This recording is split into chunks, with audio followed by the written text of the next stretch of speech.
What's up, WiZKER warriors and warrior princesses? Welcome back to the WiZKER channel. We're dedicated to ending and preventing razor bumps and ingrown hairs. I'm excited. It's Super Bowl Sunday. Just got out the shower. I want to get into it right away because there's a couple of things I wanted to cover. So this is the second half of the Zero Razor Bump Challenge where we address prevention. I'm going to use the WiZKER, this little guy, and I'm going to prevent razor bumps and ingrown hairs before they have a chance to crop up and ruin my day. So I want to check in, timeanddate.com. Boom. My camera's doing a little action there. So what I want to go over are the ground rules. So the proper shave, I'm going to go through a proper shave, but I'm going to shave every 3 days. For the next 9 days, that's how long the challenge is, exfoliating with the WiZKER 2 times a day, morning and night. So here are the action steps. Now I've already gotten out the shower, so I'm already preheated, moisturized, good to go. The pores opened, expanded, softened the hair and the skin. And this preps me for step 2, which is examine my face for bumps. Clearly I'm good to go. Now, as you saw in the previous video, my hair was a little longer than this 5 o'clock shadow here, but what I did was I pulled out the electric clipper and I shaved those hairs down because the goal is to avoid many passes with the blade. Now, if my hair was longer, I'd have to go 1 pass, clean the blade, another pass, clean the blade, and hope that I got the direction clean and shaven. That's not good. You're going to open yourself up for razor burn and ingrown hairs. So, on to action step. Well, if you're bump free, preheating, as I said in step 1, helps you out. But if you're not bump free, it's still good to preheat because those bumps, you'll be able to see them. I think I showed you this in the first half of the Zero Razor Bump Challenge where we talked about treatment, and I did the preheating and you saw the bumps come alive because I was already in the shower and the hot air expanded my skin.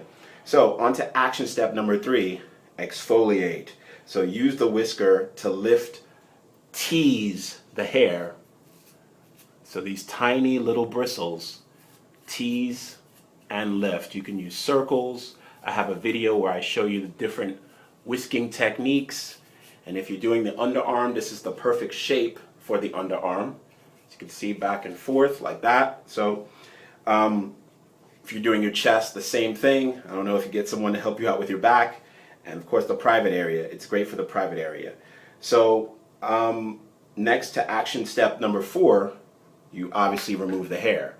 Now you have to again remember that taking a map of the sections of your face, it's going to be different. So my hair is going straight this way, it's at an angle this way, it's at an angle this way, obviously this way.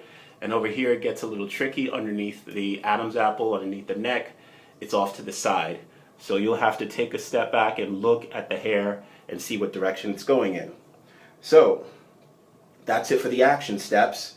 And every 3 days, I'm going to repeat the heat step. I'm going to preheat and use the WiZKER. So every time I use the WiZKER, I want to prep my skin for that nice exfoliation. So now for the second, I have presented the 10 important questions that you have to answer to know the skin you're in. And this is question number 2. What's your skin's texture? So you have to do a bit of a complexion inspection. Is it dry? Is it average? Is it oily? I know my skin in particular is dry and oily depending on the season. In the summertime, I never have to use lotion because I'm always oily, I'm always sweating. In the wintertime, it's the opposite. I'm always dry, always flaking. So you have to keep that in mind when going about your hair removal technique. Because if your skin is very oily, that obviously leads to thicker hair and oil and dirt being trapped in your pores, so you might have to exfoliate more often. So that's it. I'm going to shave, and I will be back and show you how clean I am. Until then, use the address below. Reserve your whisker. We're going to email you. Thank you so much for your patience and for viewing me today. I'll be back, and this is going to be gone. Hold up. All right, I'm back. Look. Check that out. Oh, timeanddate.com. It's got to be official. The big game hasn't happened yet. For those of you international, we call it football, but you guys call it football, soccer. But check me out. Smooth. Look at that area. If you saw the videos before, this area was so damaged, heavily damaged by razor bumps.